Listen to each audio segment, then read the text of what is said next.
There's Daddy. See Daddy? Okay, ready? Okay, we're gonna recite now, okay? I come. Start. Bismillah. Say Bismillah. Ready? Say Bismillah. Ready? بسم الله الرحمن الرحيم قل أعوذ برب الناس ملك الناس إله الناس من شر وسوسة الناس التي يوسوس في صدور الناس من الجنة والناس اللهم صل على محمد وآل محمد.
محمد وآل محمد صلوات.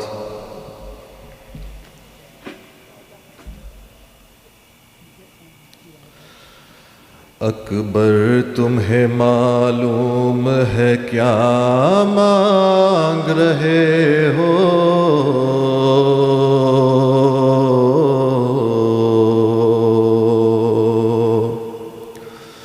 تم باپ سے مرنے کی رضا مانگ رہے ہو.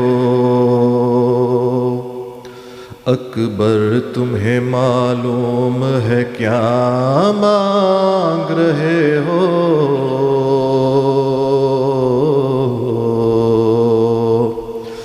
تم باپ سے مرنے کی رضا مانگ رہے ہو. اس عالم غربت میں تمہیں جانے دوں کیسے، اس دشت مصیبت میں تمہیں جانے دوں کیسے، اس وقت قیامت میں تمہیں جانے دوں کیسے. اے لال جو تم اذن وغا مانگ رہے ہو،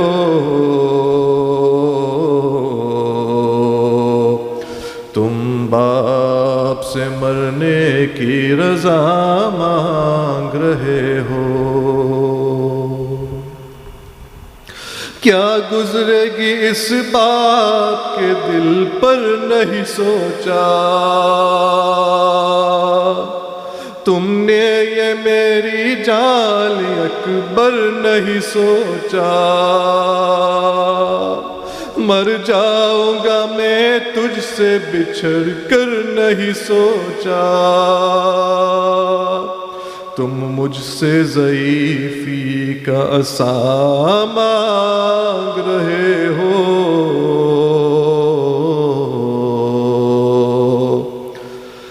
تم باپ سے مرنے کی رضا مانگ رہے ہو. دل روتا ہے نظروں سے اگر دور ہو بیٹا، کس طرح جدائی تیری منظور ہو بیٹا، تم ہی میری آنکھیں ہو میرا نور ہو بیٹا، مجھ سے میری آنکھوں کی ضیا مانگ رہے ہو،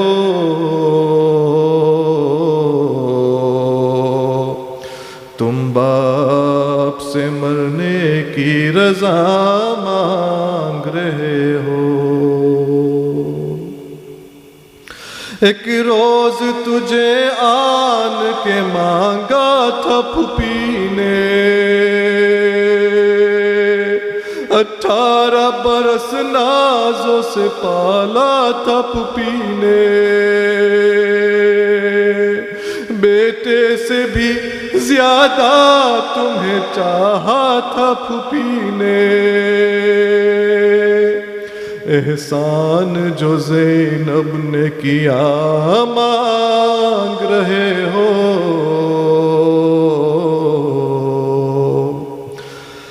تم باپ سے مرنے کی رضا مانگ رہے ہو۔ اکبر تمہیں معلوم ہے کیا مانگ رہے ہو،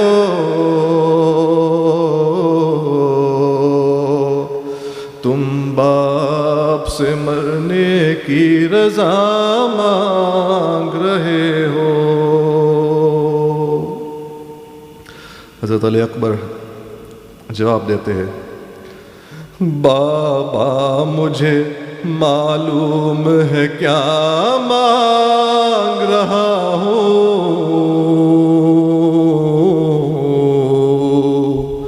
ایک باپ سے مرنے کی رضا مانگ رہا ہوں، بابا مجھے معلوم ہے کیا مانگ رہا ہوں، ایک باپ سے مرنے کی رضا مانگ رہا ہوں۔ بابا مجھے اماں نے بھی کچھ درس دیا ہے، آداب وفا سے مجھے آگاہ کیا ہے، پہلے میں مروں آپ سے وعدہ یہ لیا ہے، بس اس لیے مرنے کی رضا مانگ رہا ہوں،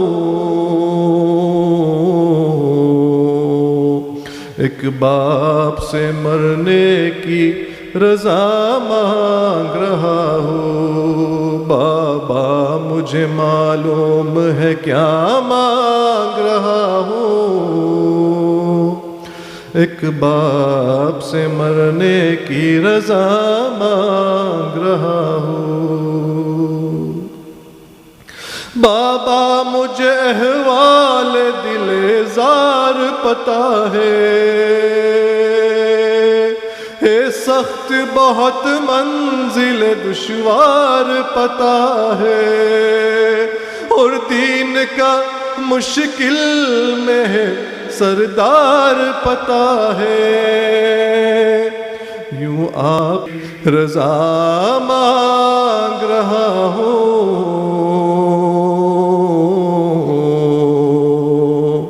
ایک باپ سے مرنے کی رضا مانگ رہا ہوں، اکبر تجھے معلوم ہے کیا مانگ رہے ہو، تم باپ سے مرنے کی رضا معلوم، ایک باپ سے مرنے کی رضا مانگ رہا ہوں۔ محمد و آل محمد صلوات۔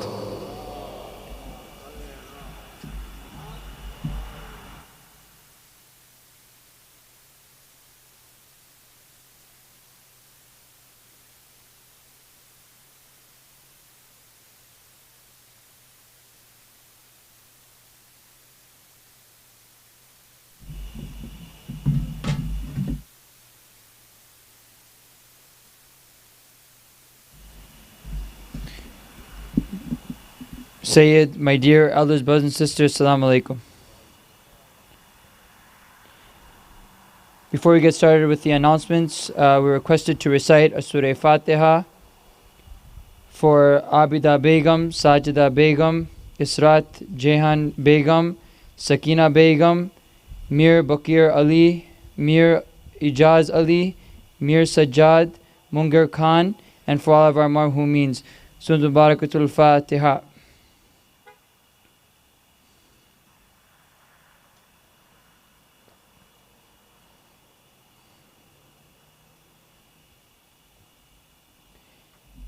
We have received some news that one of our brothers is extremely sick. So we're requested to recite 5 times Amma Yujib. Bismillahir Rahmanir Rahim. Amma yujibul mustarra idha da'ahu wa yakshifu as-su'.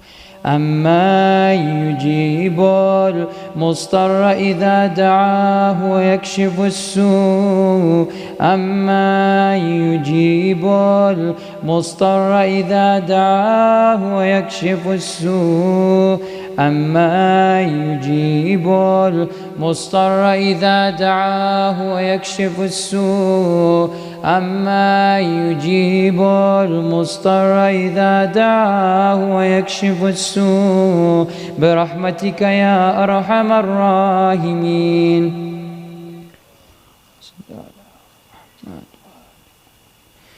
Just a few reminders for the upcoming week. Again, the program will start tomorrow at 9:15 p.m. A reminder for everyone, just to make sure that we are maintaining the health and safety of all of our members. We request that no one moves the chairs. Firstly, for health and safety, and secondly, so it's easier for the volunteers to not reset it every day. A reminder also that Muharram Fund is open. We don't have an update, but by the end of the program, inshallah, I'll give an update of what amount we've reached. Again, the goal is $30,000. Brother Muhammad Ali Kareem will be sitting in the back right. It's kind of in the dark, so it will be a secret donation. You're more than welcome to go there, or of course you can text the number, which I will provide at the end of the program as well, or of course donate on PayPal.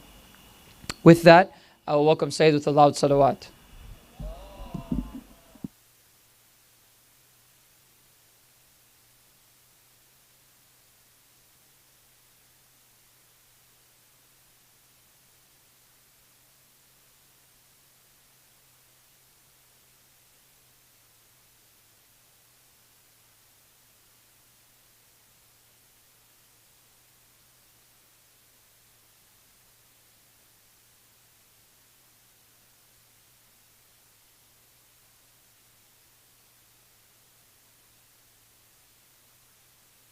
السلام عليكم ورحمة الله وبركاته. بسم الله الرحمن الرحيم. صلى الله عليك يا رسول الله. صلى الله عليك يا مولاي يا أبا عبد الله. يا رحمة الله الواسعة ويا باب نجاة الأمة. يا عبرة كل مؤمن ومؤمنة. يا ليتنا كنا معكم سيدي فنفوز فوزا عظيما. قال الله الحكيم في كتابه الكريم: بسم الله الرحمن الرحيم. فكشفنا عنك غطاءك فبصرك اليوم حديد. صلوا على محمد وآل محمد.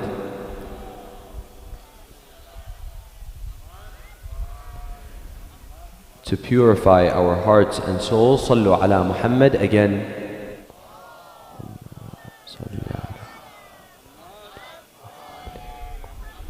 And to hasten the reappearance of our last Imam, Sallu ala Muhammad, with your loudest of voices.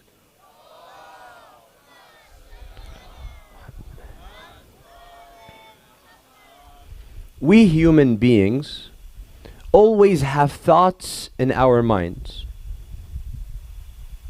There is no second that goes by without us having a specific thought in our minds.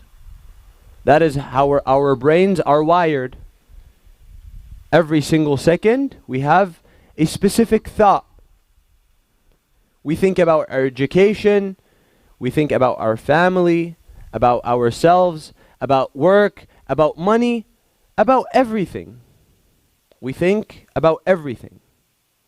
Our brains are wired in a way that we always think, and we think about everything. In fact, we can never stop thinking. Even when you try to stop thinking, you are thinking about stopping about thinking.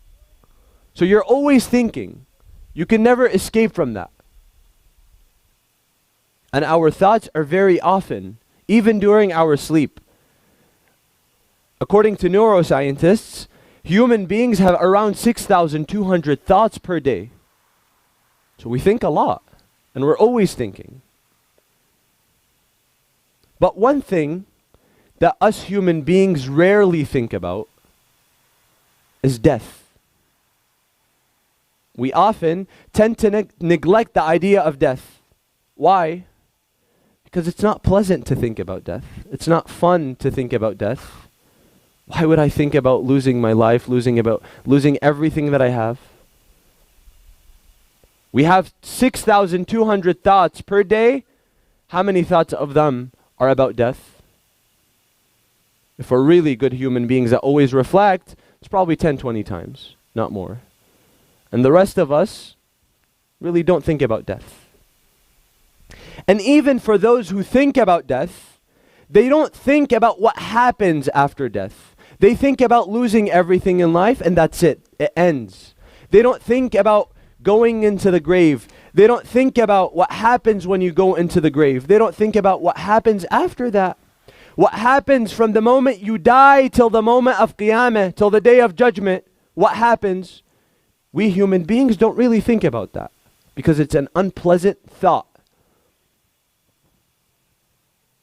So the questions that we should be asking ourselves and the questions that we should be answering is what happens when we die? What happens when we are put in the grave? From the moment we die till the day of judgment, what happens? How many stops do we have? What happens during these stops? Are they painful or are they not painful? So inshallah we'll be answering these questions. Sallu ala Muhammad wa ali Muhammad.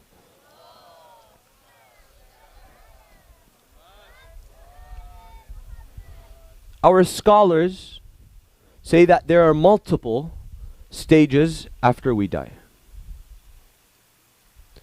The first stage is the agony of death, Sakrat al-Maut.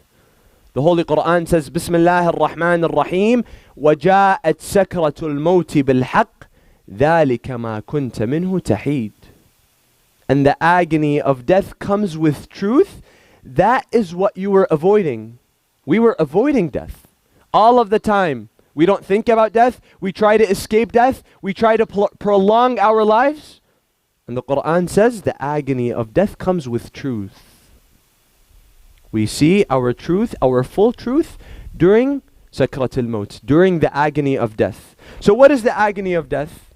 Our scholars say it starts in the last few moments of your life. Most of us will be on our deathbed, laying down in our deathbed.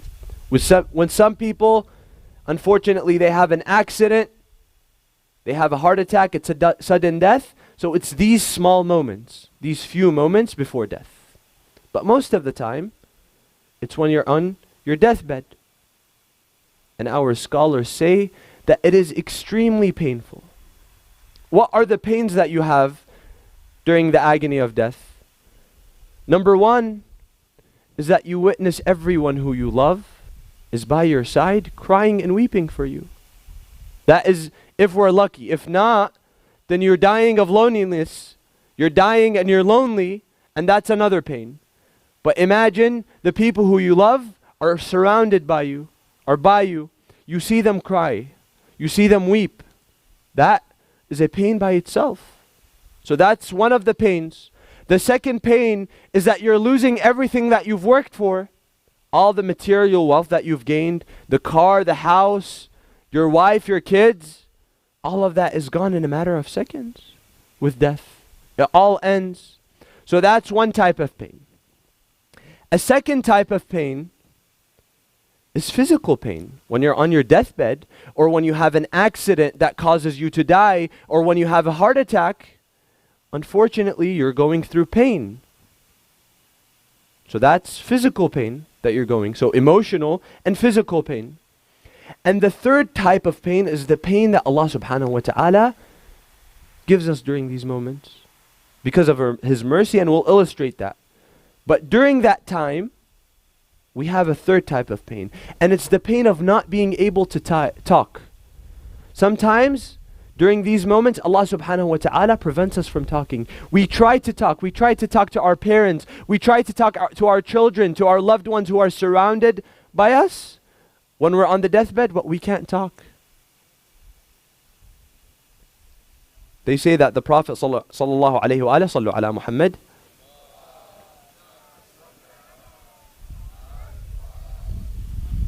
the Prophet went to visit a dying youth.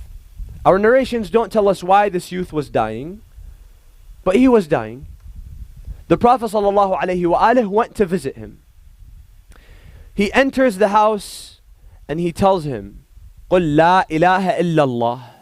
Say La ilaha illallah. He tries and he cannot do it. He can't say La ilaha illallah. He tries one time, 2 times, 3 times. He cannot say La ilaha illallah. And the Prophet is right by his side.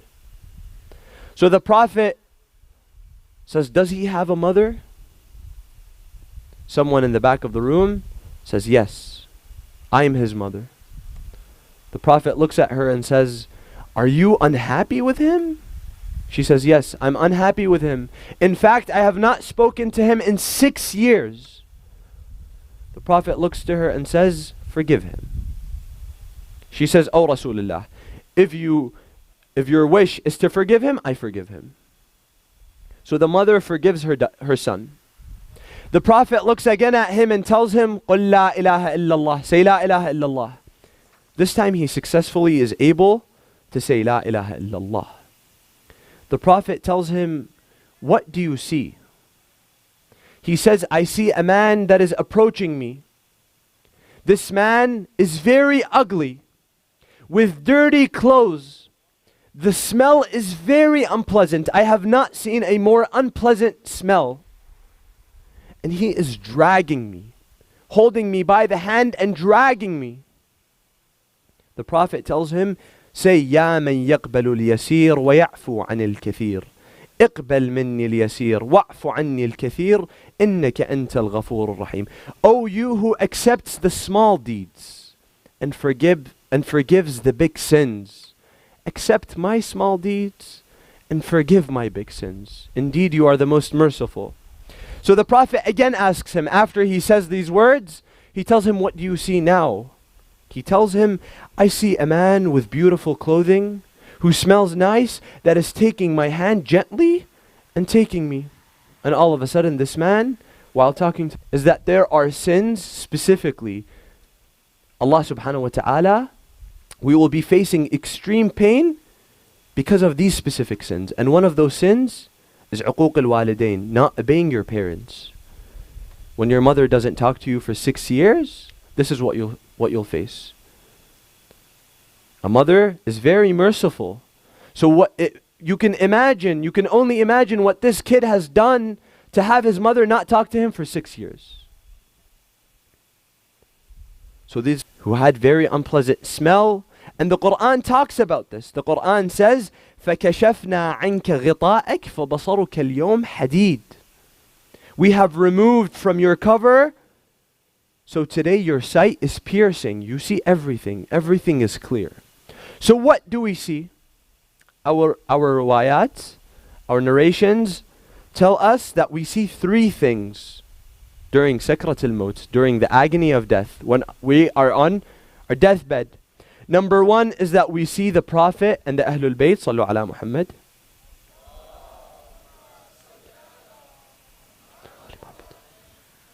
On one side we see the Prophet, the Ahlul Bayt and the angels, and that's a very pleasant scene to see. Who wouldn't want and his people? And all of a sudden, you see coming through the middle, the angel of death, Malik al-Maut. Wa wailah, Malik al-Maut. The Prophet ﷺ describes how the pain is during when Malik al-Maut comes and he wants to take your soul. One day he is telling Amir al-Mu'mineen, Ya Ali, inna Malik al-Maut idha nazala liqabdi ruh al-kafir نزل معه سفود من نار فنزع روحه به فتصيح جهنم. فقال أمير المؤمنين هل يصيب ذلك أحدا من أمتك؟ قال نعم. Says, O Ali, when the angel of death comes during the agony of death, during Sikrat al-Maut, he takes the soul of a kafir or a disbeliever, the pain will be so bad, so intense, that Jahannam itself would not be able to handle that pain. If Jahannam were able to feel pain, Jahannam itself would not be able to suffer from that pain. The Imam asks him, are there people from your own ummah, Muslims, who will be suffering from this pain? The Prophet says yes. Those who are tyrants, tyrant rulers. Number 2, those who steal from the orphans. And number 3, those who testify false during the agony of death. Sallu ala Muhammad wa ali Muhammad.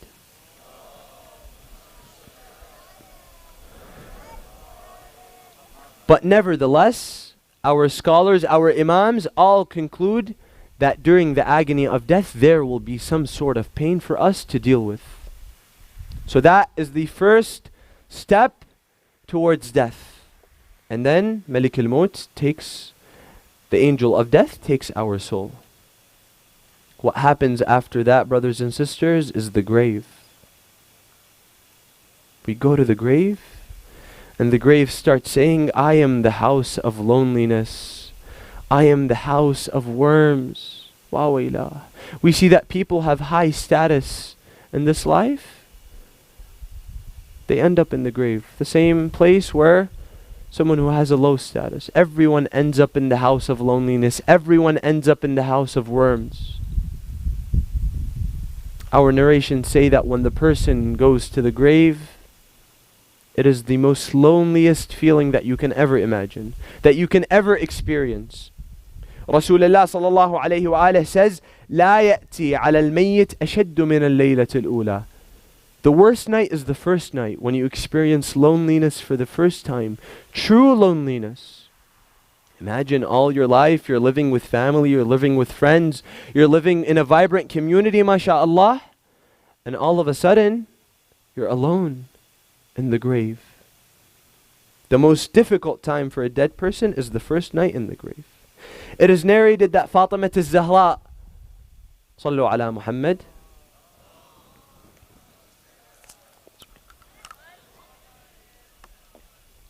it is narrated that Fatima al-Zahra alayha salam on the deathbed, she asks Amir al-Mu'mineen, she tells him, when you put me in the grave, please stay next to me.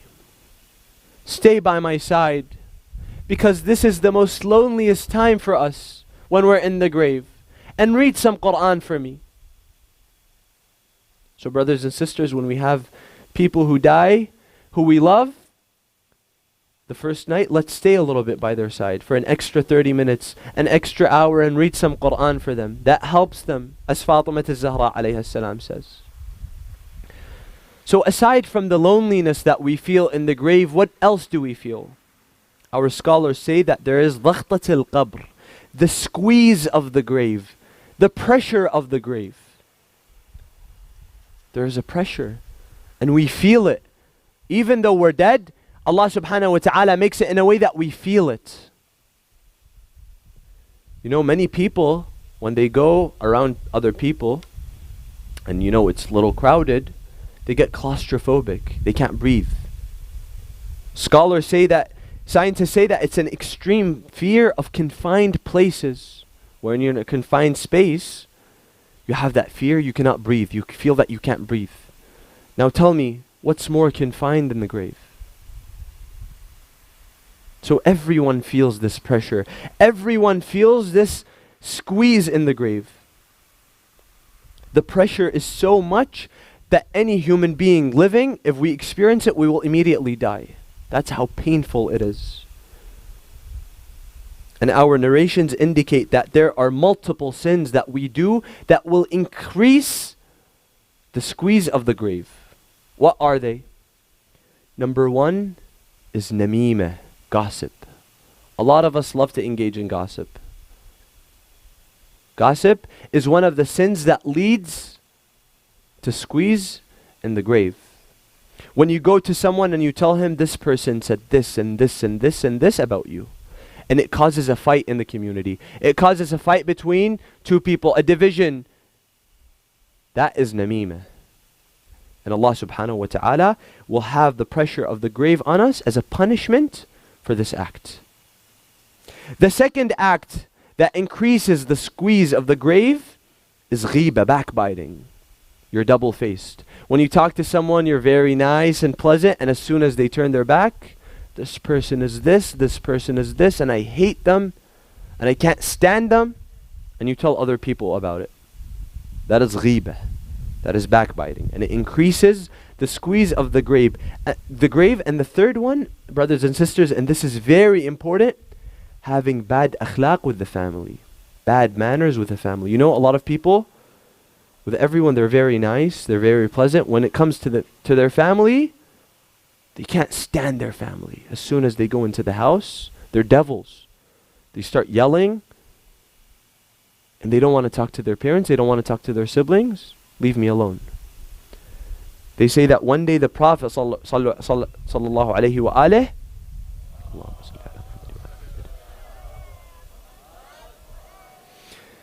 the Prophet was burying one of his companions. And the Prophet is involved in every step of the way. He takes him, he gives him the ghusl. He covers him with a coffin. He takes him to the grave. He puts him in the grave. He prays on him. He does the talqeen. So his mother says, Hani'an laka al-jannah. The mother of the man who is dead, of the companion, "Oh my son, on Jannah." The Prophet looks to her and says, if you know the pain that your son is suffering through right now, you would not be saying that. She says, why, Ya Rasulullah? You were involved in every step of the way. My son was amazing. He says, but he had bad akhlaq with you and his family. And that's why the squeeze of the grave, the pain is so much that you would not be congratulating him for Jannah. That's what the Prophet ﷺ says. So we need to make sure that these sins that the Imams say, ghiba, namimah, and having bad akhlaq with the family, we don't do them in this life, because we will suffer from them immediately after we die, as soon as we are put in the grave. So this is the second step. Number one, the agony of death, sakrat al-maut and malik al-maut, taking our soul. Number two is when we're placed in the grave. And when we're placed in the grave, we experience loneliness, and we also experience the squeeze of the grave. And number three is munkar and nakir. Wa wailah min munkarin wa nakir. Rasulullah, when describing them, he says they are two mighty angels. Their voices are as loud as a thunder. And they have canines, big canines. And they come for one reason and one reason only. They come to interrogate us. They come to ask us about every single thing we have done in this life. They start with these questions. Man rabbuk? ومن نبيك وما دينك من وليك من إمامك. What is your religion? Who is your God? Who is your prophet? Who is your imam? And we have to answer.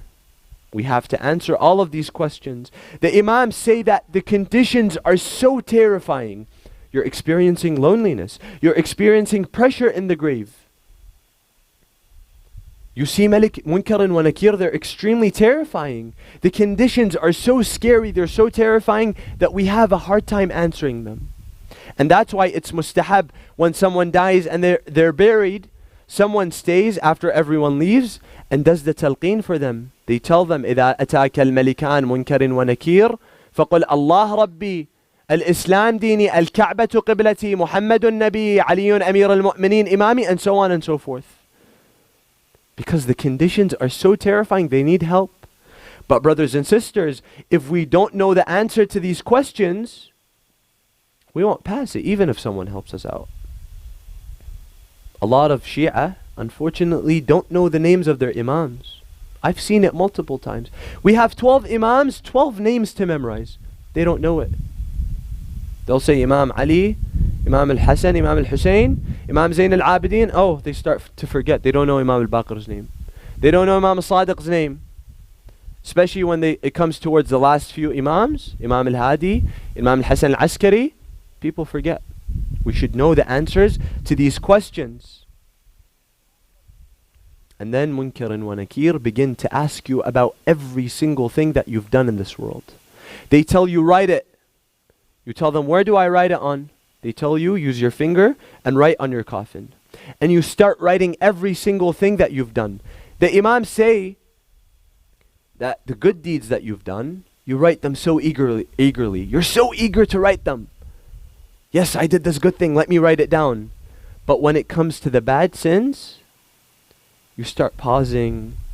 You start thinking to yourself, how did I do this? You're now ashamed.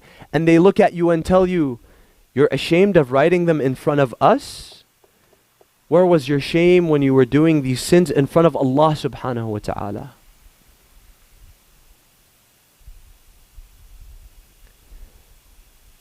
Where was your shame? Where was your shame then? So brothers and sisters, it's extremely important to know the answers for these questions. It's extremely important to know, to always be God conscious. Our scholars tell us that if you answer the questions correctly, that you're a very good human being, Allah subhanahu wa ta'ala will immediately turn your grave into rawdatin min riyad al-jannah, a part of paradise, a part of heaven. And if you fail this interrogation, if you fail this test by Munkar wa Nakir, Allah subhanahu wa ta'ala will turn the grave into hufratin min hufar al-nar, a hole in hell. Nastajiru billah. Nastajiru billah. So now we talked about the agony of death, and we talked about the grave. What is the next step? The purgatory. They say from the day that you are placed in the grave till the day of judgment. We are in the purgatory, in barzakh. So one thing, why does the Imam fear for us during barzakh? The Imam says, عليكم البرزخ عليكم بالبرزخ وعلينا القيامة. He says that during barzakh, there is no intercession, there is no shafa'ah. You see, we, the lovers of Ahl al-Bayt, we believe in shafa'ah. We believe that on the day of judgment, Sayyida Zainab, the Prophet sallallahu alayhi wa alihi, the Imams will intercede for us. For their sake, Allah subhanahu wa ta'ala will put us in heaven if we have extremely wrongdoings. But during barzakh, from the day we die till the day of judgment, the Imam tells you there is no intercession. It's on you. And how many years is that? We don't know. No one knows but Allah subhanahu wa ta'ala. It can be one day, it can be 10,000 years, it can be 1,000,000 years. We never know. And we can be suffering in the purgatory, in the barzakh, because of our bad deeds. The Imam says, I fear for you from barzakh. So we should take this seriously. So this is the third pit stop. After the grave, we go to barzakh, thousands of years, and they say that the good souls, the souls of the mu'mineen, will be taken to Wadi Salam. Your body is in the grave, but your soul goes to Wadi Salam with all the other mu'mineen in Najaf. That's your heaven until the day of judgment. And for the bad people, the people who have done wrongdoings and will end up in hell, Allah subhanahu wa ta'ala takes them to somewhere in Yemen called Wadi Hadramaut. It's a graveyard, currently a graveyard. Allah subhanahu wa ta'ala will take the bad souls and take them there. So the mu'mineen when they're in Wadi Salam and they see that someone who has passed away and is not with them, they realize that they're where? In Wadi Hadramaut. Nastajiru billah.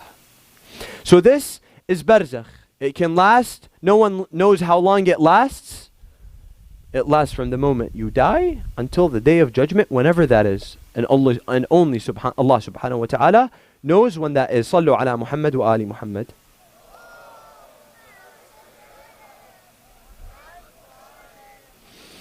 And the last pit stop, and the most terrifying of pit stops, and it's not a pit stop, is the day of judgment. يوم القيامة وما أدراك ما يوم القيامة. The day of judgment is the most terrifying day that Allah subhanahu wa ta'ala has created. He says, يوم ترونها تذهل كل مرضعة عما أرضعت وتضع كل ذات حمل حملها وترى الناس سكارى وما هم بسكارى ولكن عذاب الله شديد. On the day that you see every nursing woman will forget what she is nursing, and every pregnant woman will go into labor and deliver, and you will see people as if they are drunk, but they are not drunk. Rather, the punishment of Allah is extremely severe. People are so terrified that they feel like they're drunk. They seem drunk. That is what Allah subhanahu wa ta'ala says. It is said that the Prophet, the best of creation, when they mention the day of Qiyamah, his face faints, and he almost has a faint. The Prophet, the best of creation, that's how the Prophet, the best of creation, feels about Yawm al-Qiyamah. How should we feel about it? Shouldn't we be fainting right now? Shouldn't we be scared for this day? Shouldn't we be prepared?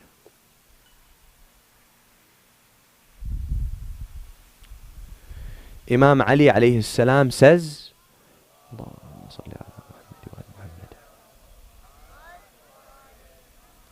Imam Ali says that during the day of Qiyamah there are 50 things that we have to do. 50 things.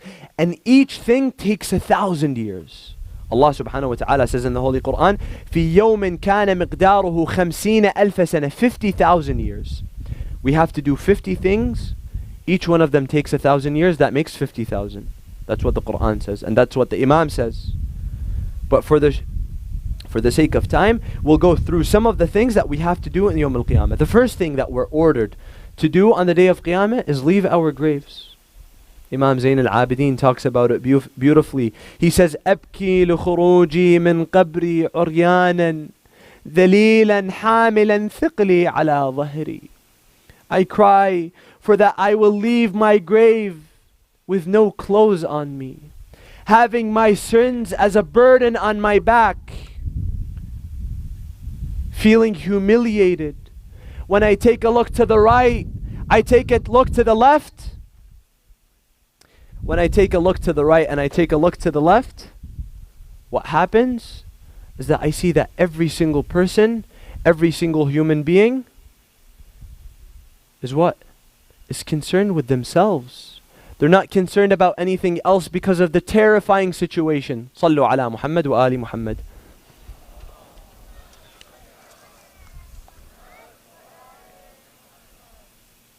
So the first thing that we have to do is leave the grave. The second thing that we have to do is when we reach the mizan, the scale. Allah subhanahu wa ta'ala says, وَالْوَزْنُ يَوْمَئِذٍ الْحَقِّ فَمَنْ ثَقُلَتْ مَوَازِينُهُ فَأُولَٰئِكَ هُمُ الْمُفْلِحُونَ وَمَنْ خَفَّتْ مَوَازِينُهُ فَأُولَٰئِكَ هُمُ الَّذِينَ خَسِرُوا أَنفُسَهُم بِمَا كَانُوا بِآيَاتِنَا يَظْلِمُونَ. The scale is justice on that day. Your deeds is put on that scale. If the scale, if your good deeds outweigh your bad deeds, you're good to go.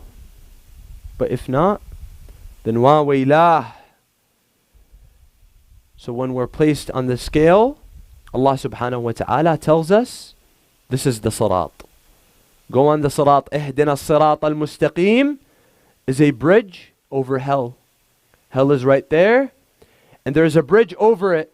and you have to cross that bridge. The Imam says that the bridge is over hell and you have to cross it.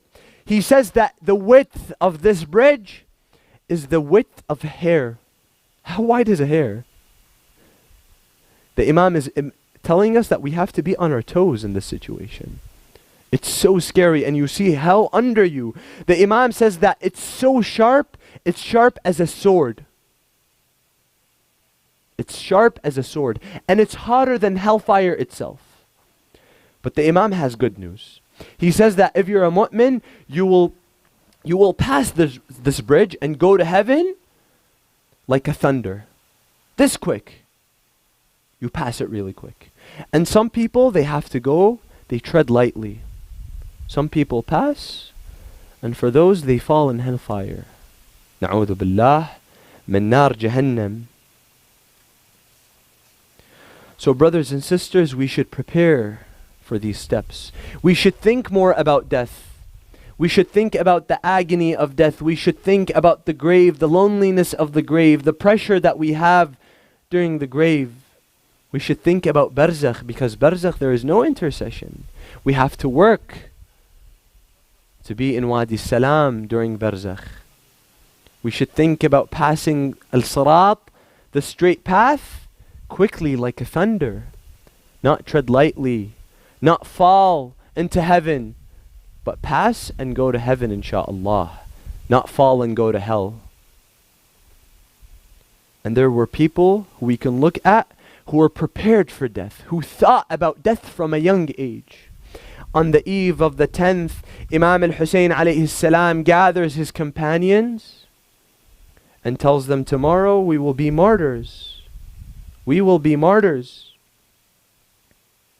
Al-Qasim alayhi salam, a teenager, he stands up. Al-Qasim stands up and looks at his uncle. He says, Ya Amma, oh uncle, what will happen to me? What about me? Will I also be a martyr? So the Imam, he wants to test Al-Qasim. He knows the answer, but he wants to test him. He says, Oh Qasim, وَكَيْفَ الْمَوْتُ عِنْدَكَ? How is death to you? Al-Qasim replies in a reply that none of us can ever reply.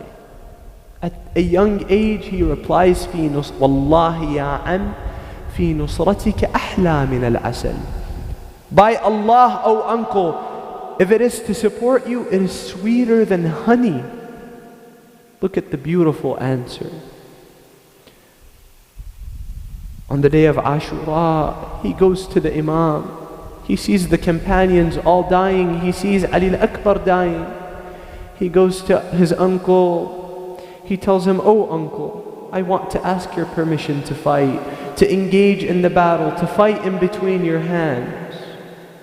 Imam al-Hussein thinks about it.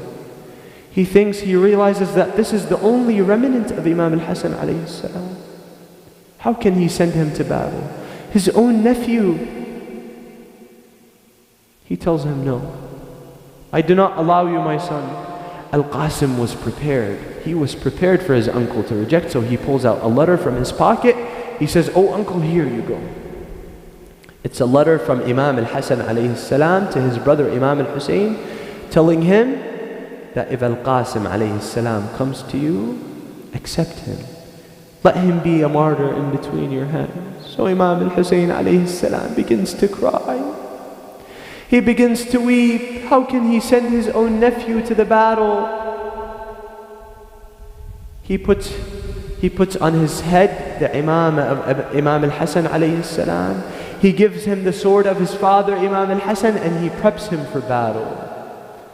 Before he goes to the battlefield, Al-Qasim goes to his mother to say farewell. Now if you're a mother, imagine sending your son to the battlefield. How painful is that? How can you see your own son going to the battlefield? If you're a father, can you imagine your son going to the battlefield?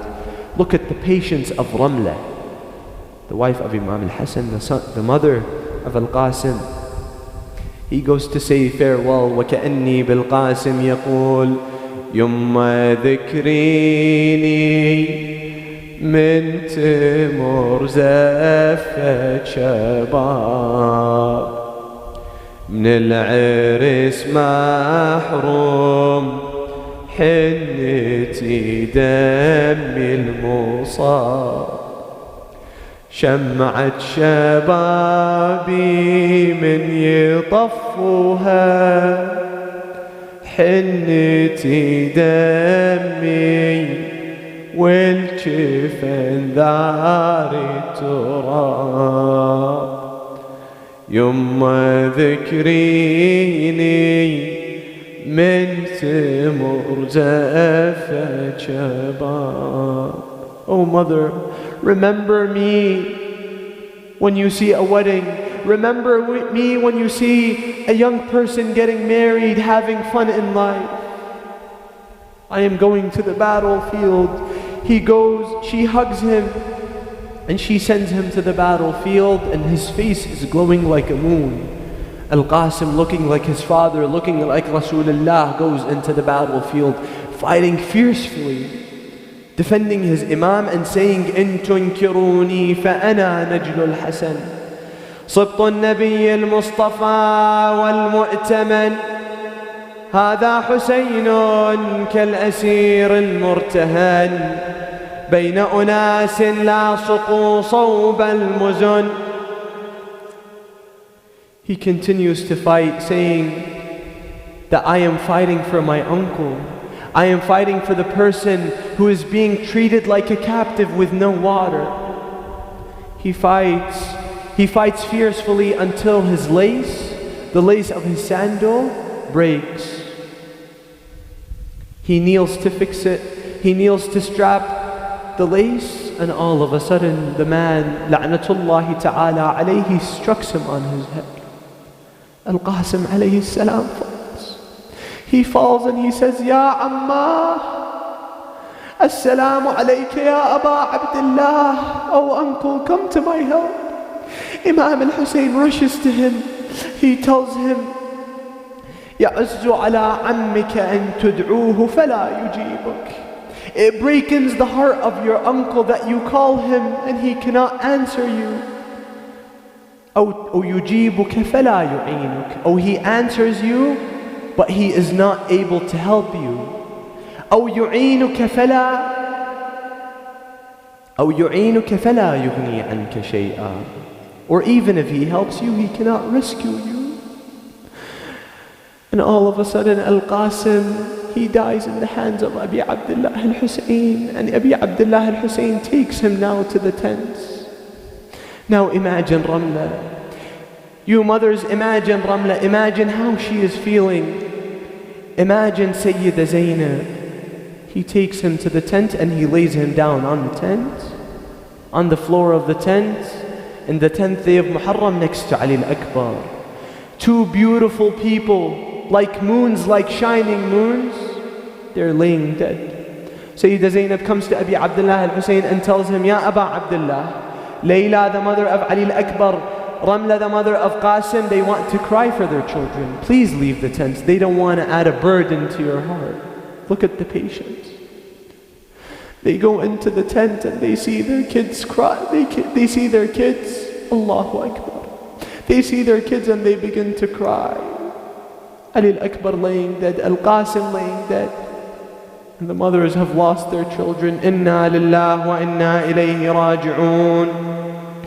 وسيعلم الذين ظلموا أي منقلب ينقلبون والعاقبة للمتقين. نسألك اللهم وندعوك باسمك العظيم الأعظم. الله يا الله يا الله يا الله يا الله يا الله يا الله يا الله يا الله يا Allah. Brothers and sisters, the people of Afghanistan are suffering. Today Afghanistan has officially, the government of Afghanistan has officially fallen. So please, all together, let's recite an Amman Yujib. Bismillah ar-Rahman ar-Rahim. أمن يجيب المضطر إذا دعاه ويكشف السوء. أمن يجيب المضطر إذا دعاه ويكشف السوء.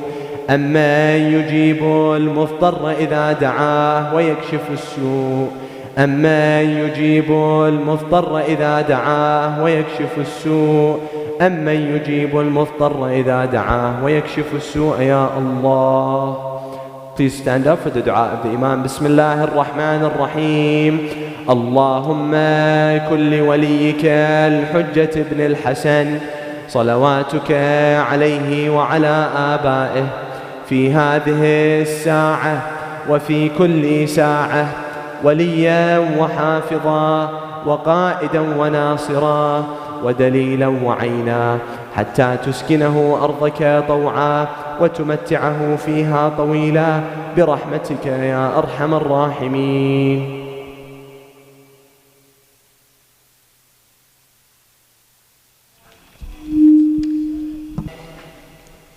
تل کی زمین بھا گئی عباس نہ لوٹے، آ گئے عباس نہ لوٹے، مقتل کی زمین بھا گئی عباس نہ لوٹے، شہر آ گئے مشق آ گئے عباس نہ لوٹے، اس شان سے مقتل کو صدا رات علمدار،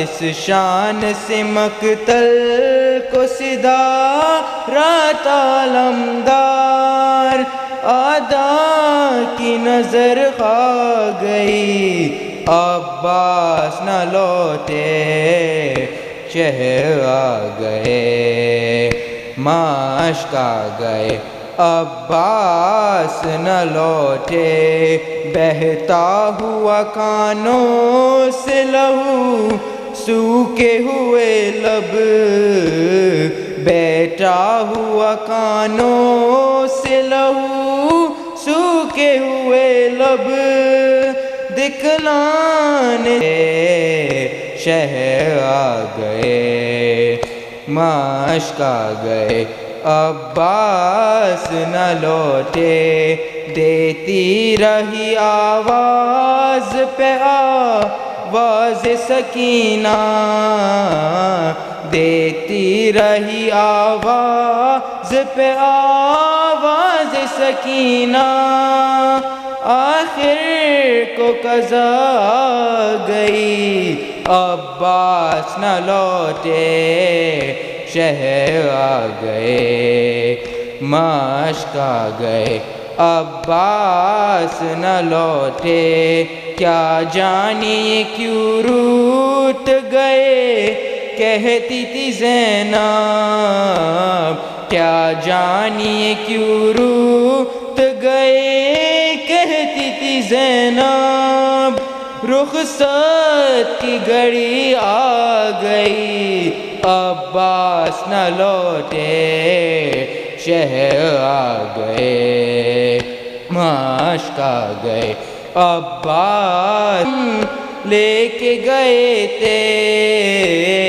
پانی کے لیے مشق و علم، لے کے گئے تھے دن ڈال گیا را گئی عباس نہ لوٹے، شہر آ گئے نہ لوٹے، خیموں میں لگی آگ تو منہ کو بلانے، خیموں میں لگی آگ تو منہ کو بلانے، معصوم سکینہ آ گئی عباس نہ لوٹے، شہر آ گئے مشق آ گئے عباس نہ لوٹے، مقتل کی زمین بھا گئی عباس نہ لوٹے، شہر آ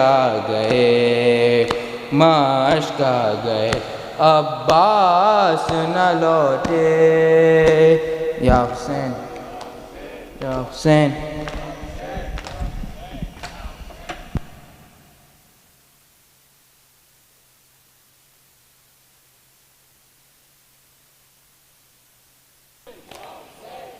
شمع سے شمع جلے رہے یا نہ رہے یہ عزاداری رہے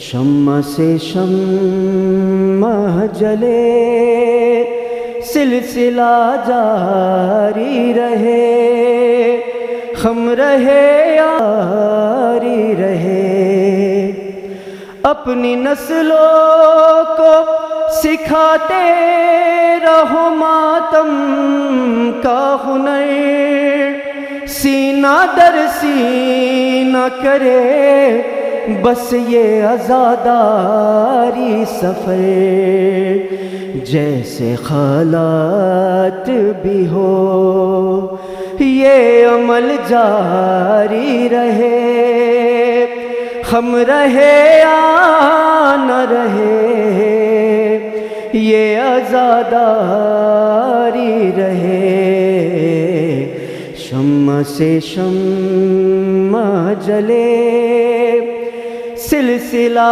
جاری رہے ہم رہے یا نہ رہے یہ عزاداری رہے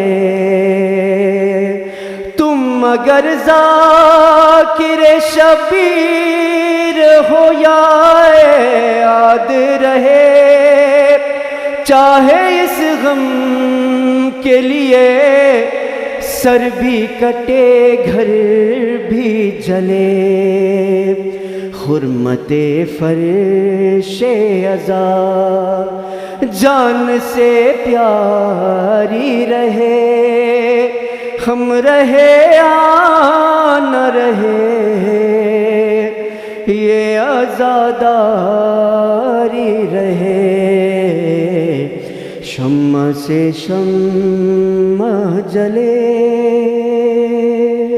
یا حسین یا حسین یا حسین یا حسین یا حسین یا حسین یا حسین یا حسین یا حسین یا حسین یا حسین یا حسین یا حسین حسین حسین یا حسین نہ بھولے نہ بھولے شبیر نہیں بھولے نہ بھولے نہ بھولے شبیر نہیں بھولے نہ بھولے نہ بھولے شبیر نہیں بھولے ایک چادر زینب کی ایک چادر زینب کی ایک سینہ اکبر کا ماتم کرو ماتم کرو گھر لٹ گیا شبیر کا ماں گئی شبیر کی ماتم کرو شبیر کا خنجر تلے نیزے پہ بھی کرتے رہے شکر خدا نہ بھولے نہ بھولے شبیر نہیں بھولے نہ بھولے نہ بھولے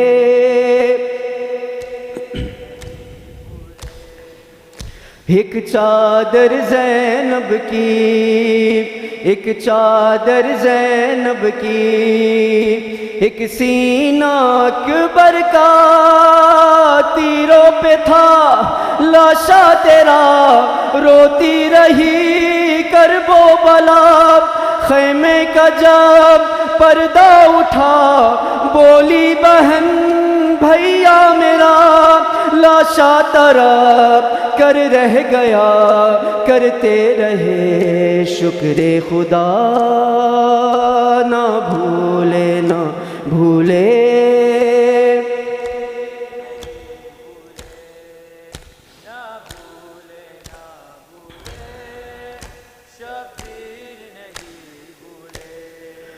ایک چادر زینب کی، ایک چادر زینب کی، ایک سینہ اکبر کا، صغرا ادھر روتی رہی، مولا ادھر روتے رہے، وہ منتظر بیمار تھی یا قتل سب ہوتے رہے، صحرا میں گھر لٹتا رہا، کرتے رہے شکر خدا، نہ بھولے نہ بھولے شبیر نہیں بھولے، نہ بھولے نہ بھولے۔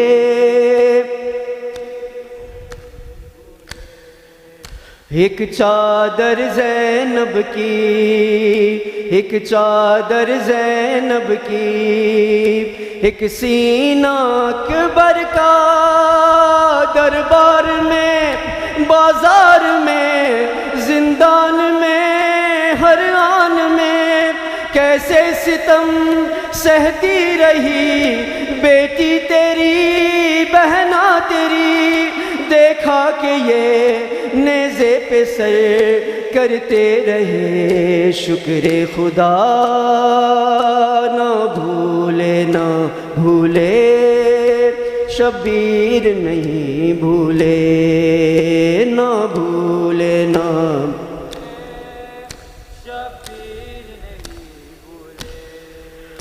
ایک چادر زینب کی،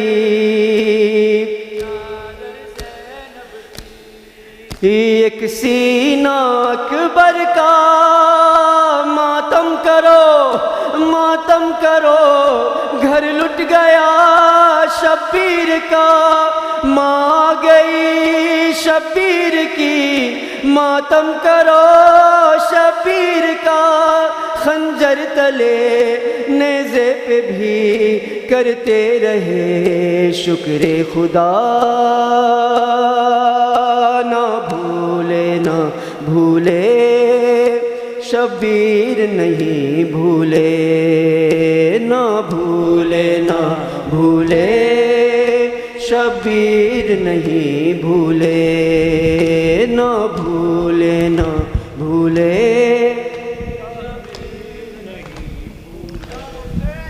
حسین حسین حسین حسین، نارو زینب نارو، ہمارے جگر کے ٹکڑے نارو، نارو زینب نارو، ہمارے جگر کے ٹکڑے نارو، نارو زینب نارو، ہمارے جگر کے ٹکڑے نارو، میں کیسے نہ رو بابا، میں اجڑ گئی بابا، میں کیسے نہ رو بابا، میں اجڑ گئی بابا، میرا اکبر میرا اصغر میرا غازی تیرا دلبر، میں اجڑ گئی بابا،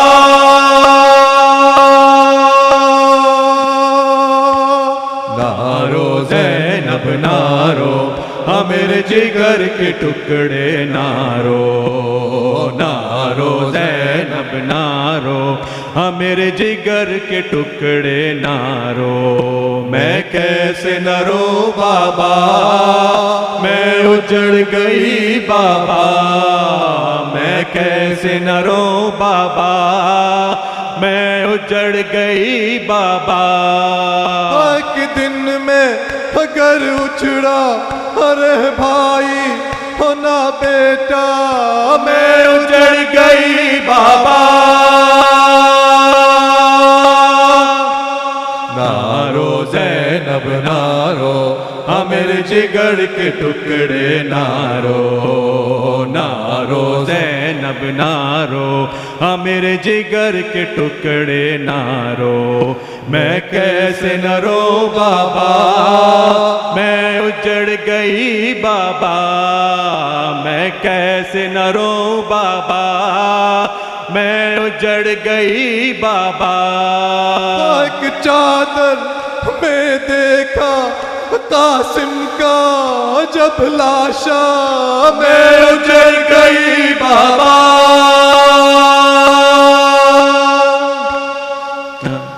نارو زینب نارو میرے جگر کے ٹکڑے نارو نارو زینب نارو میرے جگر کے ٹکڑے نارو میں کیسے نہ رو بابا میں اجڑ گئی بابا میں کیسے نہ رو بابا میں اجڑ گئی بابا گیا غازی دریا پر گر بازو کٹ کٹ کر میں اجڑ گئی بابا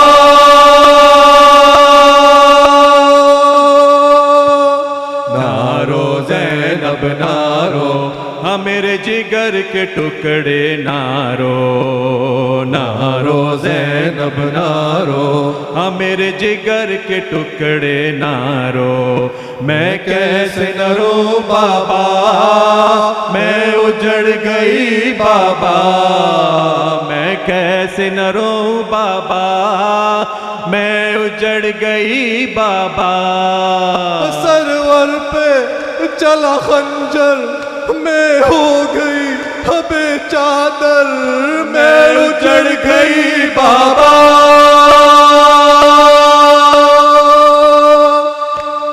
نارو زینب نارو میرے جگر کے ٹکڑے نارو نارو زینب نارو میرے جگر کے ٹکڑے نارو میں کیسے نہ رو بابا میں اجڑ گئی بابا میں کیسے نہ رو بابا میں اجڑ گئی بابا نارو زینب نارو میرے جگر کے ٹکڑے نارو نارو زینب نارو میرے جگر کے ٹکڑے نارو حیا علی خیر العمل حیا علی خیر العمل حیا علی خیر العمل حیا علی خیر العمل مولا حق امام یا حسن یا حسین یا حسین یا حسین یا حسین وہ عابد بیمار تھا وہ عابد بیمار تھا چلنے سے جو لاچار تھا چلنے سے جو لاچار تھا اور شام کا بازار تھا اور شام کا بازار تھا اور مصطفیٰ کی بیٹیاں مولا حق امام یا حسن یا حسین یا حسین یا حسین یا حسین یا حسین یا حسین یا حسین یا حسین یا حسین یا حسین شبیر کی بولانی شبیر کی بولانی سینے پہ جوش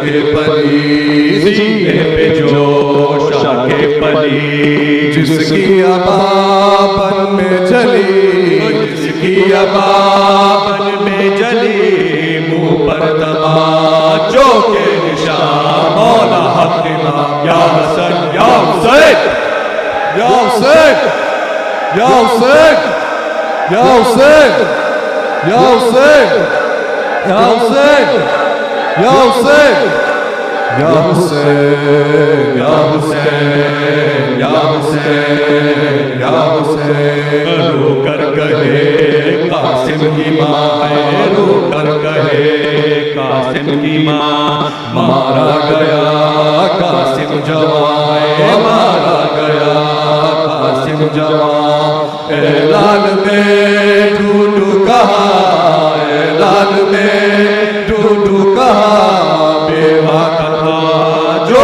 آسرا مولا حق امام یا حسن یا حسین یا حسین یا حسین یا حسین